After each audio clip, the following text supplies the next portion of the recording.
sure you know what you're doing? Perhaps I was talking when I should have been listening. Fall into the night sky like I could float up out of my mind, but I don't know the road from indigo. I'm scared to fall behind, but all this color flooding my eyes, lighting up and I don't know why. So I'm leaving home from indigo to see what I might find. Yeah.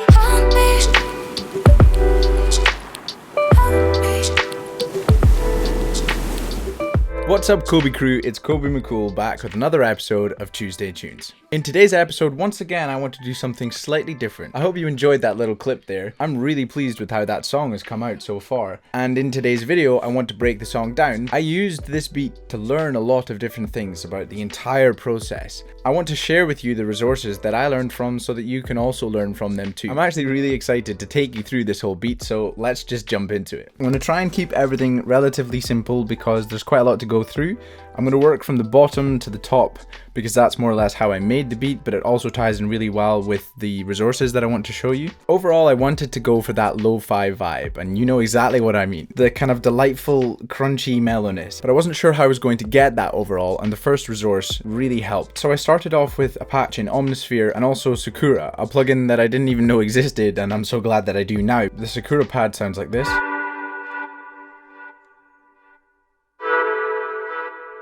I used a patch in Omnisphere to create a piano sound that sounds like this.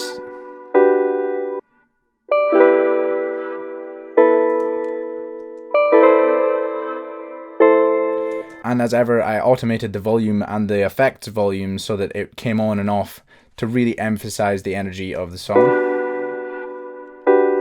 Oh, back on again. Just to prevent the reverb tails getting out of control, but still having nice full voluminous size whilst they were actually playing. So I was pretty happy with that overall. The chord progression was working really well and the sounds themselves were very mellow, but I wanted to add something more to it to create the atmosphere, the lo-fi atmosphere. And the person that helped me do that was a YouTuber called Sanjay C. Now, if you haven't heard of him before, please do go and check him out. That goes without saying for all of the people that I'm going to show you. He pointed me towards a variety of different lo-fi plugins and I tested them out, and I want to show you the ones that I found the most useful. SQ8 ROM is based on the Ensoniq SQ80 synth from the 1980s. So of course this plugin has tons of 80s synth pads, basses, and leads. It has 168 patches, and I really do think they actually have that vintage sound, featuring some amazing free instrument plugins. All right, next up is one that shouldn't need any introduction. It's iZotope Vinyl. If you've got an instrument or sound that needs some lo-fi-ness, well, just drop this on it and you've got really good control. I really enjoyed Sanjay's vibe and the message of his videos, which is make the music you love. Thankfully, his channel was what was allowing me to do that. So thank you very much, Sanjay. Of the plugins he mentioned, the ones that I used here were the London Atmosphere, which is what I used to generate this nature sound. And it's such a perfect sound. It's all very well balanced. It's a lovely pad. There are also a large range of other nature-based sounds, pads, atmospheres within this plugin. So the fact that it's free is amazing. So that added some lovely lo-fi spice. What I also used to add some lo-fi spice was the synth that he mentioned just there, which is the SQ8 ROM. I think that's how it's pronounced. And I just made a little melody with it.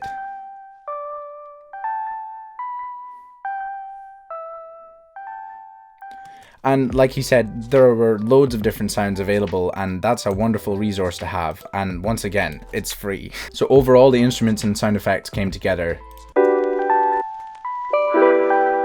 to sound like this.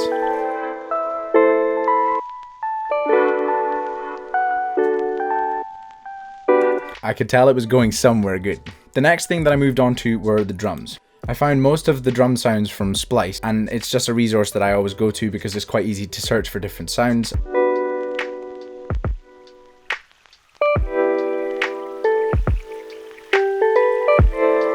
So I just made a basic kick snare beat with some light hats to go along with it, and then added more Foley type sounds together in the main part of the beat.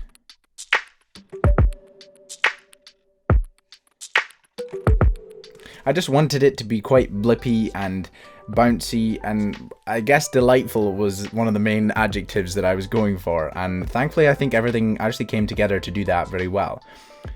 One of the things that I used iZotope Vinyl for, which is another plugin that Sanjay mentioned, was to control the way that the drums sounded. But I wanted to automate it up and down. I felt it was a bit overpowering having it on the whole time. I only had it on in the smaller intro parts leading up to the beat, and then automated it so that it came off when it came into the main part of the song, because although I wanted it to be lo-fi, I still wanted that powerful quality when it came to the main part of the song, and this definitely helped me do that. So the drum beat there is much more mellow and reserved, versus here,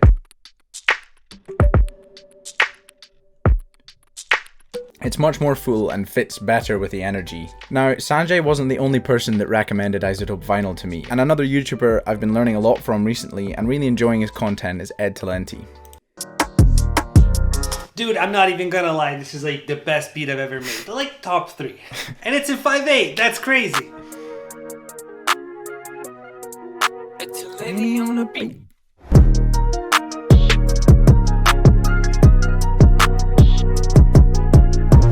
Gonna have to be in 5/4.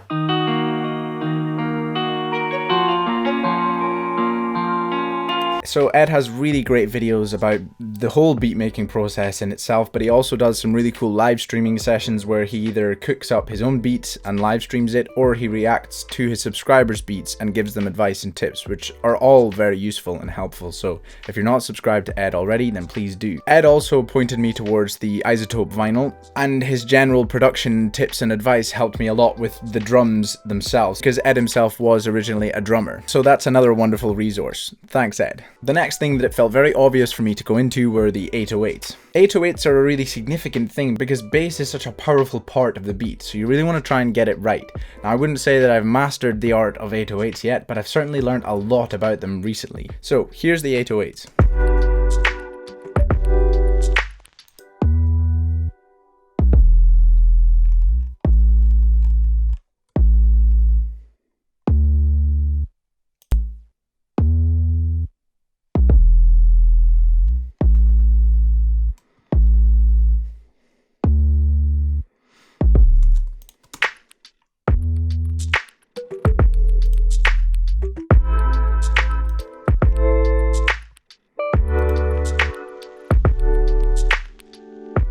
So there were a few things that I already knew to do to the 808, which were to control the envelope of it so that I could control how long it would be on and off for, and basically have more control over the energy of the 808. So that it would be on for as long as I wanted it to be on and then come off, because you want it to be tight and punchy. But there were a few extra helpful tips, and I'll show you who I got those from. Firstly, I learned a little bit from Split Mind. Now, I found this channel recently. They're actually a collaborative channel, so they work in a variety of different DAWs as well, which means there's definitely something for everyone. Their content is funny, but at the same time, very professional and well done.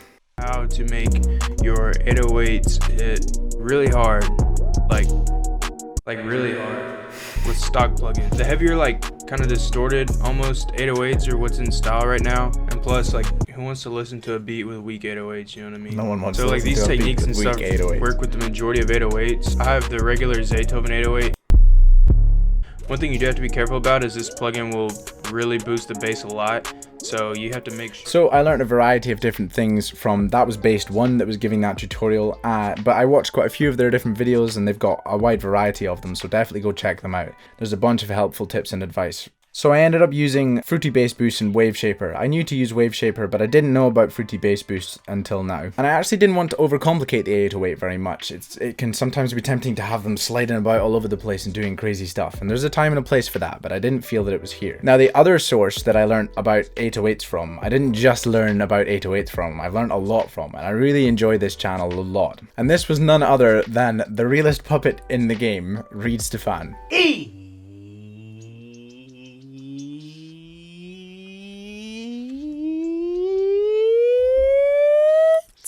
Production time. I'm Reid Stefan, realest puppet in the game. Today, I'm showing you all different ways to... The reason Reid ties in so well with the 808s is one, because he knows how to make them extremely disrespectful in all the right ways, and two, because he's been giving 808 samples away. In one of his recent live streams, there were some free 808 samples that he has from his store, Whole Loops, and like I say, there's links to all of that in the description. I've been learning a lot from Reid about most of the production process. He's got great videos on more or less all of it. Now, he works predominantly in Ableton, but most often it doesn't matter what DAW you're using, because a lot of his advice applies across a broad spectrum, using VSTs that you can get in multiple different DAWs. Me, if you're serious, serious. And with it. Oh, if you're serious, serious. Vocals, and we also don't need to do the same amount. Now I'm going to add some sauce to the entire vocals group. So I just highlighted them all, hit Command G. I'm going to hit this with one more OTT at a really low percentage, like 10. And this is going to help compress the dry vocal together. The quality of his videos, especially considering that he's a puppet, is outstanding. They are all done so well. Glue it all together really I know nice. you're waiting up for me, but I don't want no bad intentions. Without it. I'll only let you next to me. If you're serious, serious. And with it. Oh, if you're serious, serious. I love it. If you're serious. I love it when he headbangs as well, and he does it all the time. All of the music examples that he used are very up my street. I love the kind of style that he has in the videos, and it just makes you feel good. It's cool. Serious, serious.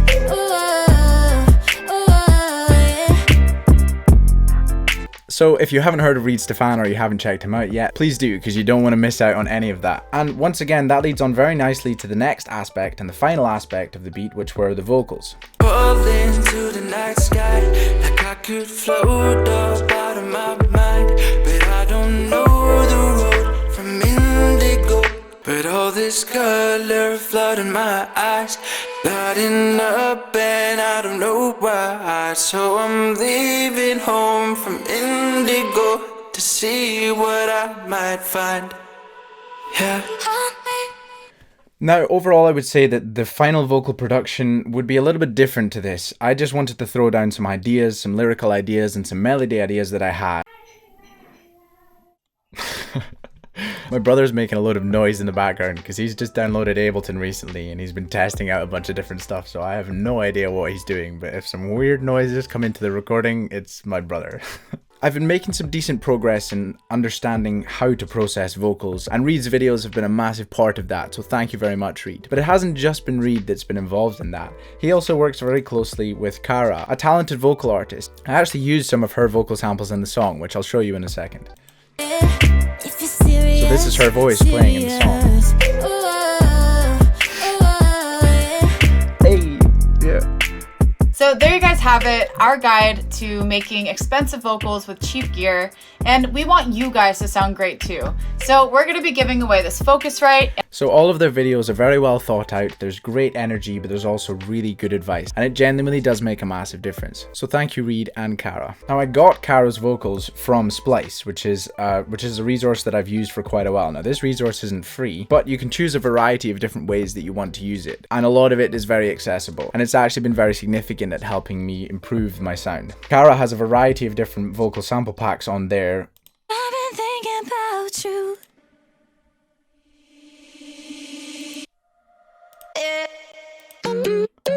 Not only is it a good resource for good vocal samples, but at the same time it can give you an idea of the standard that you might want to aim for if you're also trying to produce your own vocals. So within the song, I just took a small sample of Karra saying "hold me," I think, and then pitched it, tuned it, moved it into the notes that I wanted it, added reverb, did a variety of different things to try and make it sit within everything else.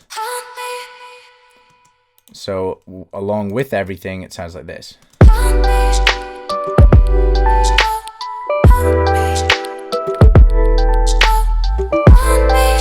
I think that's one of the advantages of being a puppet, is that you have a maximum capacity to headbang with low risk of injury. I think I'd struggle to headbang with the same energy that Reid does, but it's definitely something I'm sure I can work towards.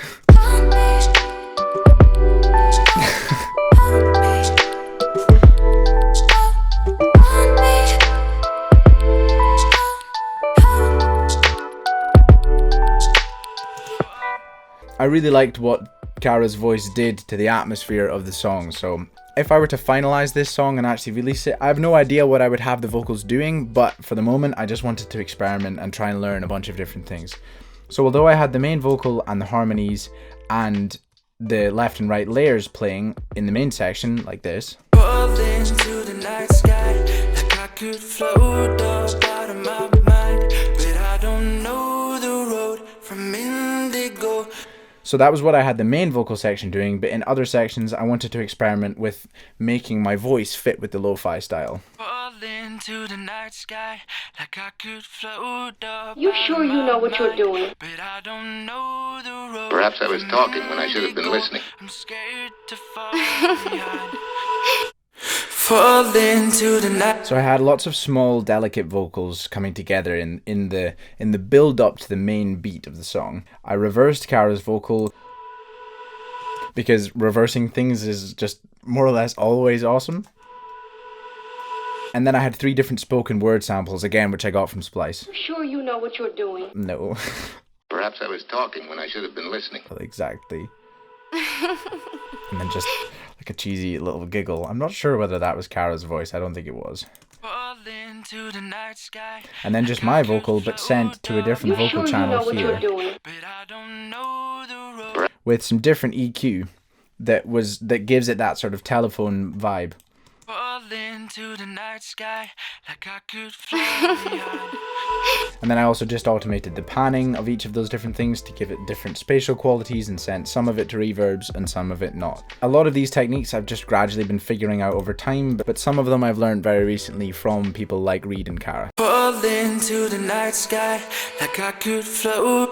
Altogether, I was really happy with the way that the final sound came out, and I know that there are still plenty of things I could do to improve on it, but it's been great progress. It's actually just been so fun listening to this lo-fi beat, just chilling in my room. I had made the beat and I was trying to come up with some sort of lyrical idea, so I just played it out in the speakers and just lay down in my bed and thought, what lyrics could I put in this? What melody do I want? And I was just kind of singing along, and this was what I finally came up with. So I hope you guys like it, and once again I'm very tempted to try and turn this into a final song. I think I probably will. Fall into the night sky, like I could float up out of my mind, but I don't know the road from indigo. I'm scared to fall behind, but all this color flooding my eyes. So that's more or less how everything came together. I didn't necessarily go into that much detail about the creative decisions and why I used the specific rhythms, chord patterns, all that kind of stuff, but I think I'll save some of those things for future videos. The last thing I want to touch upon within this beat was the control and organization. Now obviously I used automation clips throughout the whole thing, but there were a few things that I learned about the automation clips that were really helpful. And one of the channels that helped me learn a lot of these very powerful gems was Firewalk. Firewalk has a variety of different FL Studio related tutorials, so if you're an FL Studio user, this is another great resource just to pick up on a variety of different things that you didn't realize you needed to know. I used a bandpass EQ to control the amount of information coming through from the drums and from one of the instruments, so that it was more controlled in the build up to the actual beat. But instead of having to make 2 automation clips that both do the same thing, I learned from Firewalk that there's a way to link more than one thing to the same automation clip, and that was a really helpful tip, and I'm sure it will come in very handy in the future as well. There were so many little tips and tricks that I learned throughout the production of this entire beat, and so I think I'm going to make a separate video with those tips and tricks because I appreciated them a lot. They were massive time savers, and a lot of them were game changers, so I'd love to share those with you. A lot of things had to do with the organization within FL Studio, how to use the software more effectively, and I ended up having everything colored and organized in a way that I haven't before. It was very quick, simple, and easy, and I love the way that it ended up looking, and it makes everything feel a lot more professional, which is great. So thank you Firewalk for the great gems of advice. Thanks again to everyone for being such great content creators. Now all that's left for me to do is to figure out how to turn this beat into a final song, and then sit back, relax, and chill in lo-fi land. So that was today's video. I really hope that you enjoyed it. Hopefully you enjoyed the beat as much as I did. Hopefully you learned something from this video or found a few things useful. Please do check out all of the resources and people that I mentioned down in the description. Leave a comment, let them know that I sent you. And if you liked the video overall, please do click like, subscribe, all of those wonderful things, and I can't wait to share the next one with you. But until then, bye! Fall into the night sky, like I could float up out of my mind, but I don't know the road from indigo. I'm scared to fall behind, but all this color flooding my eyes, starting up and I don't know why. So I'm leaving home from Indigo to see what I might find. Yeah.